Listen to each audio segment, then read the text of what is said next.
Това е вилата.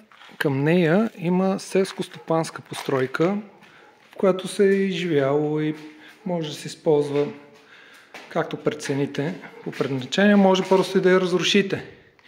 Има и този вариант. Ние оставяме на бъдещия купувач в изчистен вид. Тук имам един телевизор. Ето още едно помещение. Може да, както си прецените, да бъде нейното бъдещо предназначение.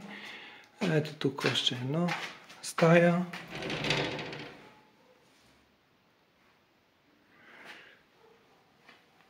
В цената влиза